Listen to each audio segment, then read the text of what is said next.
اعوذ باللہ من الشیطان الرجیم بسم اللہ الرحمن الرحیم لقد کان لکم فی رسول اللہ اسوۃ حسنہ، تحقیق تمہارے لیے رسول اللہ صلی اللہ تعالی علیہ وآلہ وسلم کی زندگی بہترین نمونہ ہے۔ رمضان المبارک کا بابرکت مہینہ، جس میں اللہ تبارک و تعالی نے تمام شیاطین کو قید فرما دیتے ہیں، اور اس مہینے میں نیکی کرنا آسان ہو جاتا ہے۔ کیا آپ لوگ جانتے ہیں کہ اللہ کے محبوب صلی اللہ تعالی علیہ وآلہ وسلم اس مہینے کو کس طرح گزارا کرتے تھے، یا آپ صلی اللہ تعالی علیہ وآلہ وسلم کے دن رات رمضان المبارک میں کیسے ہوا کرتے تھے؟ آئے جانتے ہیں اس ویڈیو کے اندر کہ آپ صلی اللہ تعالی علیہ وآلہ وسلم ماہ مبارک کو کس طرح گزارتے تھے۔ میں نے اپنی ویڈیو میں حضور علیہ الصلوۃ والسلام کے معمولات کو چند حصوں میں تقسیم کیا تاکہ سامعین کو سمجھنے میں آسانی ہو سکے۔ پہلا، حضور علیہ الصلوۃ والسلام ہمیشہ رمضان المبارک کے آنے کے انتظار میں رہتے تھے۔ حضور علیہ الصلوۃ والسلام رمضان المبارک کے مہینے آنے سے تقریباً 2 ماہ پہلے ہی دعا فرمایا کرتے تھے، اللہم بارک لنا فی رجب و شعبان وبلغنا رمضان، اے اللہ رجب اور شعبان کو بابرکت بنا دے اور ہمیں رمضان المبارک نصیب فرما۔ یعنی کہ اس حدیث سے اس بات کا علم ہوتا ہے کہ رسول اللہ صلی اللہ تعالی علیہ وآلہ وسلم رمضان المبارک کا ہمیشہ انتظار فرمایا کرتے اور دعا بھی کیا کرتے اور کثرت کے ساتھ دعا فرماتے۔ اس کے ساتھ رسول اللہ صلی اللہ تعالی علیہ وآلہ وسلم رمضان المبارک کو ہمیشہ خوش آمدید بھی کہا کرتے۔ اس بات کا علم ہمیں اس حدیث سے بھی ہوتا ہے جب رسول اللہ صلی اللہ تعالی علیہ وآلہ وسلم نے صحابہ سے سوالیہ انداز کے ساتھ رمضان المبارک کی آمد کا تذکرہ کیا۔ وہ کیا خوبصورت منظر ہوگا جب رسول اللہ نے رمضان المبارک کی آمد کا سوال کر کے اس کی اہمیت کو اور بڑھا دیا۔ رسول اللہ صلی اللہ تعالی علیہ وسلم نے صحابہ سے عرض کیا، تم کس کا استقبال کر رہے ہو اور کون تمہارا استقبال کر رہا ہے؟ یہ بات رسول اللہ نے 3 دفعہ ارشاد فرمائی۔ حضرت عمر فاروق رضی اللہ تعالی عنہ نے رسول اللہ سے عرض کیا، یا رسول اللہ، کیا کوئی وحی اترنے والی ہے یا کوئی جنگ کے بارے میں اعلان ہونے والا ہے؟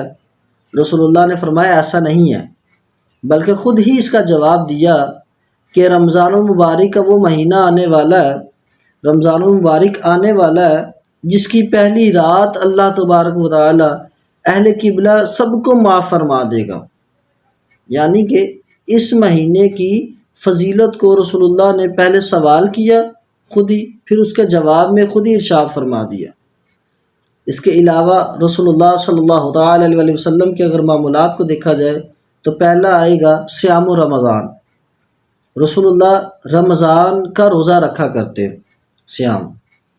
اس کے بعد اگر ہم دیکھیں تو روزے کی جو ابتدا ہوتی ہے سحری، تو رسول اللہ صلی اللہ تعالی علیہ وسلم نے سحری کی فضیلت بیان کرتے ہوئے فرمایا کہ سحری میں برکت ہے، اس کو کھایا کرو، سحری میں برکت ہے، اس کو کھایا کرو۔ اور سحری کی اہمیت کو واضح کرتے ہوئے رسول اللہ نے ارشاد فرمایا کہ فصل ما بین صیامنا و صیام اہل الکتاب اکلۃ السحر، یعنی کہ اہل کتاب اور ہمارے روزوں میں جو فرق ہے وہ صرف اور صرف سحری کا فرق ہے۔ یعنی اگر ہم سحری کھائیں گے تو اس کی ایک تو فضیلت بھی حاصل ہوگی اور رسول اللہ صلی اللہ تعالی علیہ وسلم کے فرامین پہ عمل کرنے کا اللہ تبارک و تعالیٰ ثواب بھی دیں گے۔ اس کے علاوہ رسول اللہ نے ارشاد فرمایا کہ مجھے اللہ تبارک و تعالیٰ نے حکم دیا ہے کہ سحری جو ہے اس میں تاخیر کرو اور افطاری میں جلدی کرو۔ اگر ہم افطاری کے معمولات کو دیکھیں تو رسول اللہ صلی اللہ تعالی علیہ وسلم نے فرمایا، میری امت اس وقت تک میری سنت کو تھامے رکھے گی جب تک وہ روزہ افطار کرنے میں ستاروں کا انتظار نہ کرے گی۔ میری امت تب تک میری سنت کو تھامے رکھے گی، اس پہ عمل کرنا برابر برقرار رہے گی، جب تک وہ روزہ افطار کرنے میں ستاروں کا انتظار نہیں کرے گی۔ اس حدیث کی اگر تھوڑی سی وضاحت کی جائے تو اس سے یہ معلوم ہوتا ہے کہ جو اہل یہود تھے ان کا یہ طریقہ کار تھا کہ وہ ہمیشہ افطاری اس وقت کرتے جب افطاری کا ٹائم ہوتا اور وہ ستارے نہ جب تک آسمان پر آ جائیں۔ تو رسول اللہ نے فرمایا افطاری میں جلدی کرو۔ اس کے علاوہ رسول اللہ صلی اللہ تعالی علیہ وسلم نے فرمایا کہ بھلائی ہے ان لوگوں کے لیے جو لوگ روزہ افطار کرنے میں جلدی کرتے ہیں۔ ان تمام باتوں سے یہ نتیجہ نکلتا ہے کہ رسول اللہ صلی اللہ تعالی علیہ وسلم کی جو تعلیمات ہے اس ہی کے مطابق عمل کیا جائے۔ آج کل گھروں میں دیکھا جاتا ہے کہ لوگ سحری میں ہمیشہ جلدی بازی کرتے ہیں، اور اس سے کیا ہوتا ہے نقصان کہ ہمیشہ سحری بھی ٹھیک انداز سے نہیں ہوتی۔ تو ہمیں چاہیے سحری میں تھوڑی سی تاخیر کرنی چاہیے، یہ نہیں کہ تاخیر جب آخری وقت ہی گزار دیا جائے، اور افطاری میں جلدی کرنی چاہیے۔ بعض لوگ سستی کرتے ہیں اور روزہ افطار کرنے میں ٹائم کو آگے سے آگے لے جاتے ہیں، تو ایسا نہیں کرنا چاہیے۔ افطاری ہمیں جلدی کرنی چاہیے۔ اس کے علاوہ اگر ہم دوسرے نکات کو دیکھیں کہ رسول اللہ صلی اللہ تعالی علیہ وسلم کا معمول کیا ہوتا تھا رمضان میں، تو وہ قیام ہوتا تھا، قیام رمضان۔ رسول اللہ صلی اللہ تعالی علیہ وسلم جب رمضان المبارک کا مہینہ آتا تو رسول اللہ صلی اللہ تعالی علیہ وسلم بالکل تیار ہو جاتے جیسے کسی کام کے لیے جا رہے ہیں، تو ساری رات رسول اللہ صلی اللہ تعالی علیہ وسلم قیام فرمایا کرتے اور اللہ تبارک و تعالیٰ کی حمد و ثنا بیان کیا کرتے، تسبیحات کو بیان کیا کرتے۔ رسول اللہ صلی اللہ تعالی علیہ وسلم نے ارشاد فرمایا اگر کوئی بندہ ایمان اور احتساب کے ساتھ دن میں رمضان کا روزہ رکھے اور رات کو قیام کرے گا تو اللہ تبارک و تعالیٰ اس کے تمام گناہوں کو معاف فرما دے گا، اور وہ شخص ایسا ہوگا جیسے وہ شخص ابھی پیدا ہوا ہے اور اس کے ذمے کوئی گناہ نہیں ہے۔ تو رمضان کے مہینے میں رات کو قیام کرنے کی بڑی فضیلت ہے۔ اگر ہم اس کو دور حاضر میں دیکھیں تو تسبیح نماز، یہ تراویح نماز کی بھی ہم مثال لے سکتے ہیں۔ ویسے تو جو اللہ کے نیک بندے ہیں وہ تسبیح نماز بھی رات کو پڑھتے ہیں۔ اس کے علاوہ اگر ہم دیکھیں کہ جو تراویح اس کی شرعی حیثیت کیا ہے، تو یہ تراویح جو ہے یہ ایک سنت عمل ہے، سنت موقدہ ہے۔ اس کو رسول اللہ صلی اللہ تعالی علیہ وسلم نے مسجد میں جماعت کے ساتھ بھی ادا فرمائی ہے اور گھر میں انفرادی طور پہ بھی ادا فرمائی ہے۔ اس کے علاوہ جو تراویح کی نماز ہے، اگر جو موجودہ دور حاضر میں ہمیں جو شکل نظر آتی ہے یہ سنت صحابہ ہے۔ حضرت عمر فاروق رضی اللہ تعالیٰ عنہ نے امت کو اس پر اکٹھا کیا تھا۔ اور تراویح کے بارے میں ایک بات کر کے آگے جانا چاہوں گا۔ رسول اللہ صلی اللہ تعالی علیہ وسلم نے فرمایا تھا مفہوم کہ اللہ تبارک و تعالیٰ کو اس کی جماعت بڑی پسند ہے، تو ہمیں چاہیے کہ تراویح کو پابندی کے ساتھ ہم ادا کریں۔ اس کے بعد رسول اللہ صلی اللہ تعالی علیہ وسلم کا جو رمضان میں معمول تھا وہ تھا ختم قرآن۔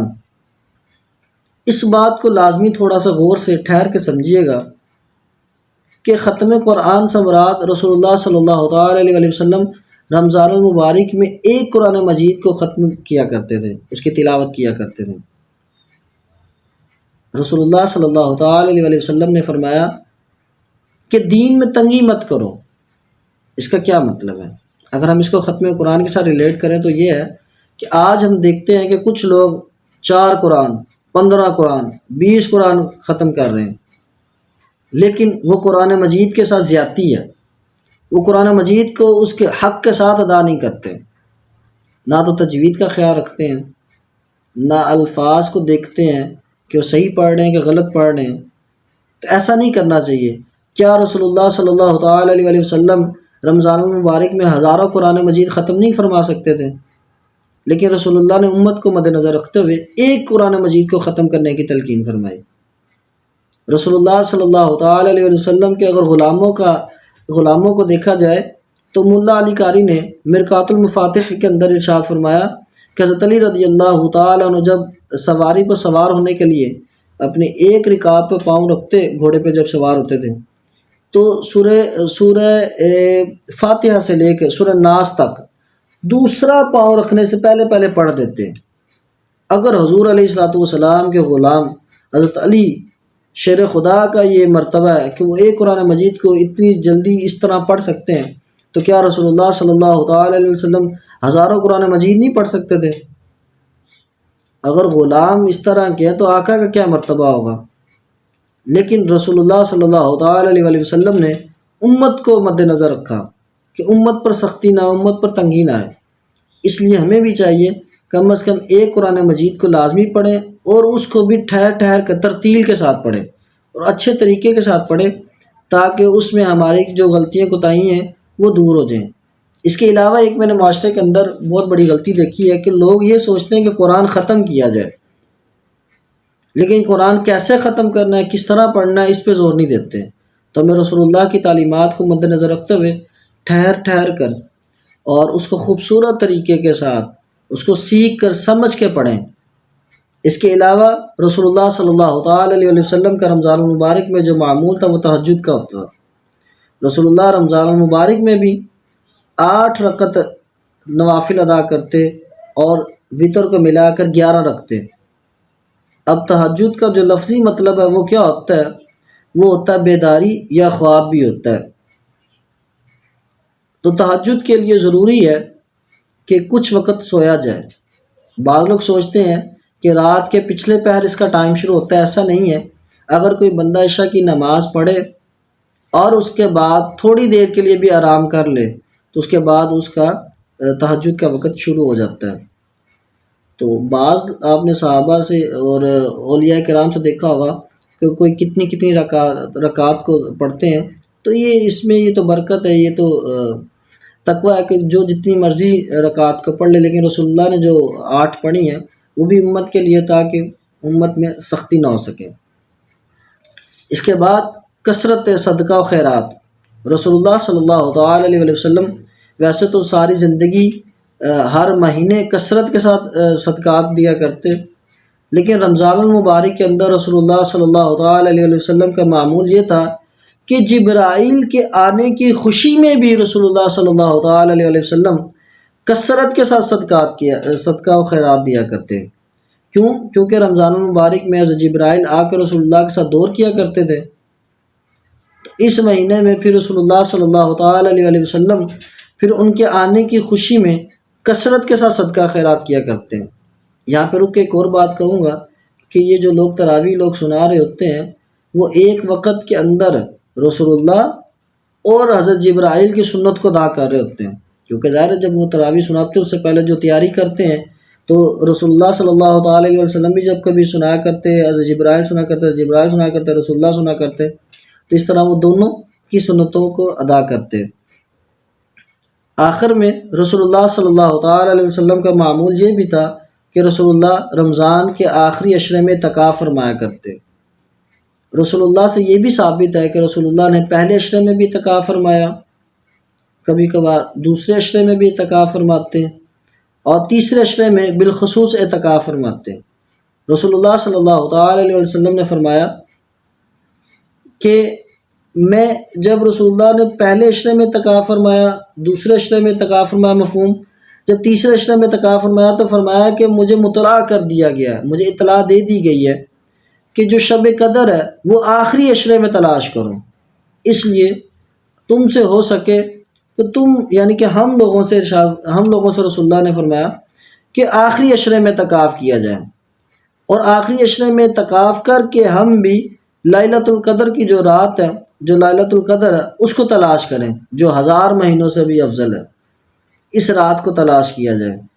ہمیں بھی چاہیے کہ رسول اللہ صلی اللہ تعالی علیہ وسلم نے جس طرح رمضان المبارک کے دنوں کو گزارا کرتے، ہم بھی رسول اللہ کی سنت پہ عمل کرتے ہوئے اپنے دنوں کو اسی طرح گزارنے کی کوشش کریں، اور ہمیں چاہیے کہ رسول اللہ صلی اللہ تعالی علیہ وسلم کی تعلیمات پر عمل پیرا ہو کر دنیا و آخرت میں کامیابی حاصل کر سکیں۔